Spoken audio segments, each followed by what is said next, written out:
January 29, 1945. Holtzheim, Belgium.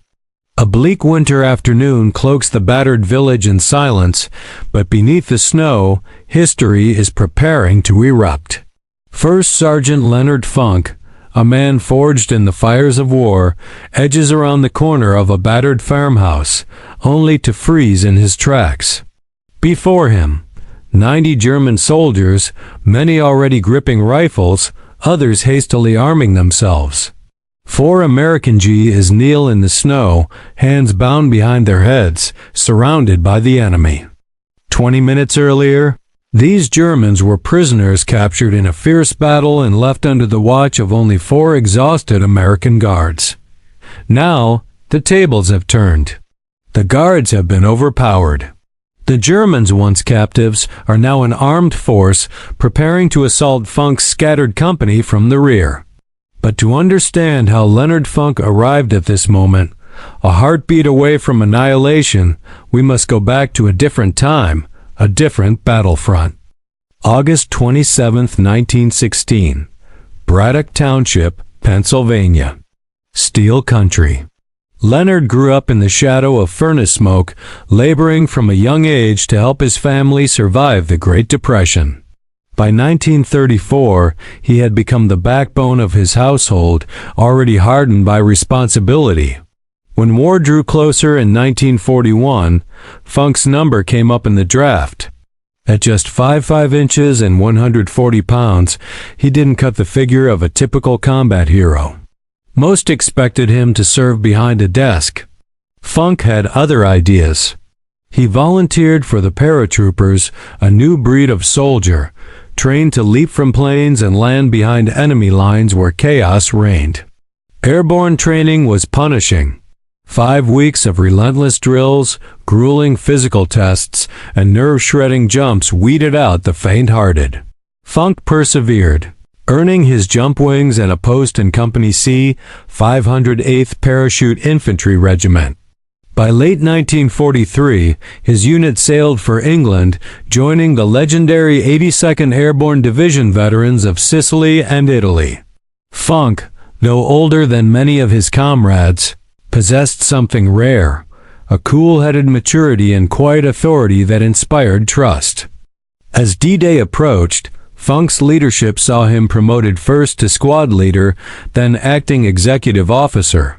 But before he could prove himself, he had to survive the most dangerous jump of his life. June 6, 1944, 1:30 a.m. The darkness above Normandy was split by anti-aircraft fire as the Fave C-47 transport shuttered. Funk, loaded with gear, stood in the line of paratroopers. The green light flickered on. He leaped into the void. The world below was enemy territory, fields flooded, machine guns waiting, chaos everywhere. Funk crash-landed hard, his ankle twisting painfully, but he had no time for pain. He gathered lost paratroopers from scattered regiments, forming a makeshift squad. For 10 days, Funk led them across 40 miles of German-occupied France, dodging patrols by night, hiding by day, fighting when necessary. Not a single man was lost. 10 days behind enemy lines, and every man made it home. Funk returned a hero with a silver star and the reputation of a man who could bring you back from hell. But the war and his greatest test was far from over. After his harrowing escape from behind enemy lines in Normandy, Leonard Funk's legend began to grow. But war, ever hungry, offered no respite. By September 1944, Funk and the 508th were thrust into Operation Market Garden, the largest airborne assault in history.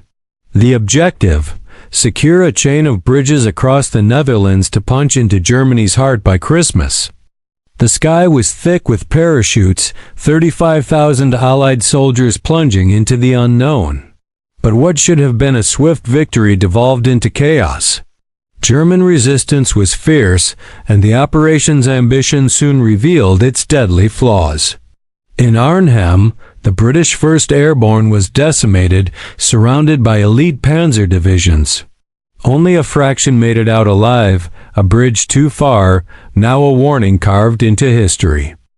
Yet for Funk, the only reality was his mission: secure the drop zones, support the glider landings, and destroy whatever stood in the way. Near Nijmegen, Funk spotted a threat others missed: 3 German 20mm flak guns, their barrels spitting death at the vulnerable Allied gliders overhead. Those gliders carried desperately needed reinforcements, jeeps, and medical supplies. If they fell, hundreds would die before ever touching ground. Funk had only 3 men with him. Standard doctrine demanded a 3-to-1 advantage to attack a fortified position. Funk was outnumbered 7-to-1, but hesitation meant certain death for the men in the sky. Without waiting for orders, Funk led his tiny patrol into the jaws of the German gun nest. What followed was a blur of violence and audacity. Funk and his men stormed the position, catching the Germans off guard. Bullets cracked and men fell. Sandbags and camouflage could not stop the fury of a paratrooper's charge. In minutes, the guns fell silent. 20 Germans were dead or captured. The Allied gliders landed safe. For this, Funk was awarded the Distinguished Service Cross, the rarest of honors. But in war, medals are just metal. The real reward was survival and the knowledge that his actions saved untold lives. But the shadows were gathering once more. December 1944. The Germans, desperate and cornered, hurled everything they had into one last gamble: the Battle of the Bulge. Overnight, the frozen Ardennes forest erupted as German tanks and infantry crashed through thin American lines. Allied soldiers, exhausted and unprepared, fell back, surrendered, or were cut off and destroyed. The cold was an enemy as vicious as the Germans. Snow and ice crept into bones. Weapons jammed, vehicles froze, men died in their foxholes. Then came the Malmedy massacre, a horror that would burn itself into Funk's soul. SS troops, after forcing 113 Americans to surrender, opened fire on their prisoners. 84 were slaughtered in the snow, shot as they lay helpless or tried to flee. The news swept through the American ranks like wildfire. The unspoken rules of war were gone. Surrender was no longer an option, not after Malmedy. Leonard Funk, already hardened by loss and violence, made a vow in the frozen dark. He would never surrender, no matter the odds. As the Allies pushed back, Funk's resolve only deepened. He did not yet know that in the coming days, this grim oath would be tested in ways beyond imagination. January 1945. The German offensive had been broken, but the wounds of the Battle of the Bulge were still bleeding. The 508th Parachute Infantry, battered but unbowed, was ordered to seize the village of Holzheim, one more frozen speck on the shattered map of Belgium. Company C was under strength. Its executive officer was dead. Leonard Funk, now acting in command, faced a grim reality. There simply weren't enough men to mount an assault. Funk didn't hesitate. He strode into the company headquarters tent, rounding up every available soul clerks, cooks, supply men, anyone who could carry a rifle. "You're infantry now," he told them. Many had never seen combat. Some had never fired a shot in anger. But under Funk's steady gaze, they fell into line, clutching their weapons with frozen fingers. The march to Holzheim was an ordeal in itself. Waist-deep snow, blizzard winds, and the constant threat of German artillery made each step a battle. But Funk led from the front, his presence a lifeline for the men trailing behind. When they finally reached the outskirts of the village, every house bristled with danger Germans lurking behind windows, machine guns ready, grenades waiting to be hurled. Funk's makeshift platoon moved with lethal purpose, clearing house after house. The fighting was brutal and intimate, room to room, face to face.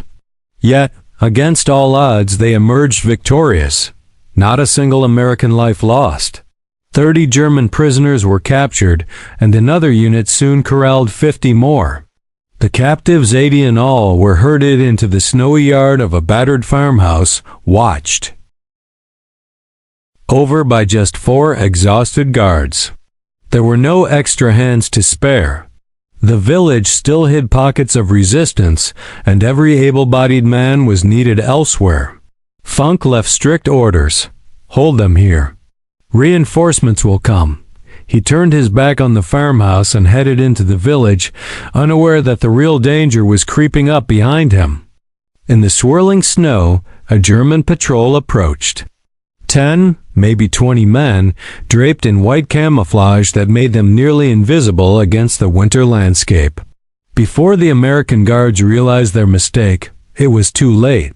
The Germans struck, overwhelming the sentries, disarming them, and forcing them to their knees alongside the prisoners they'd been guarding. In a matter of minutes, the balance of power had shifted.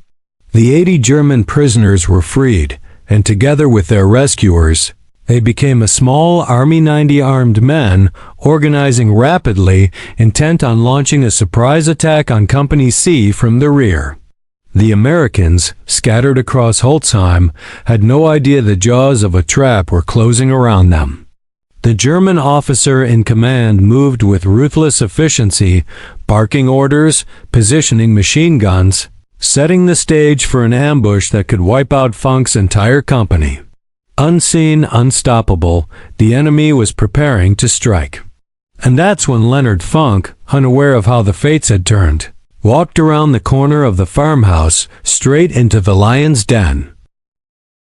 Leonard Funk stepped into the open, his breath a cloud in the frozen air, oblivious to the trap that had sprung behind the farmhouse. In one devastating instant, he found himself face to face with 90 German soldiers. Half-held rifles, eyes gleaming with revenge. The others scooped up weapons from a growing pile at their feet. Funk's 4 American comrades were on their knees in the snow, hands behind their heads.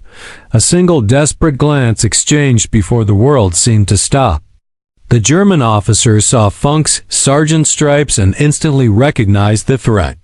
With cold precision, he marched forward and rammed the barrel of his MP-40 submachine gun into Funk's gut, bellowing orders in German orders Funk didn't understand. The officer's face contorted, red with rage as he screamed again, louder this time, veins bulging, demanding surrender. A chill swept through the yard. The odds were impossible, the scenario hopeless. 90 against 1 with a gun jammed into his stomach. Any rational man would have dropped his weapon. But Funk's mind flashed back to Malmedy, to the massacre, to the promise he'd made never to surrender. So Funk did the unthinkable. He started laughing. It was the laughter of a man who had seen too many battles, too many friends lost, too many rules broken by war's cruelty. Maybe it was madness, maybe a tactic, maybe just the absurdity of it all. But the German officer, thrown off by this wild, defiant sound, hesitated. The other Germans looked at each other, uneasy. Some even chuckled nervously, the tension thick as ice. Funk kept laughing louder, harder, doubling over as if surrendering. His hand slipped to the Thompson submachine gun slung over his shoulder, moving slowly, nonchalantly, as if finally complying. The German's grip relaxed, believing he'd won. In a split second, everything changed. Funk moved with the speed of a striking snake, ripping the Thompson free. He swung the weapon up, fingers squeezing the trigger. The first burst tore through the German officer's chest, the man dead before he hit the ground. Without pausing, Funk pivoted, spraying bullets into the nearest cluster of Germans.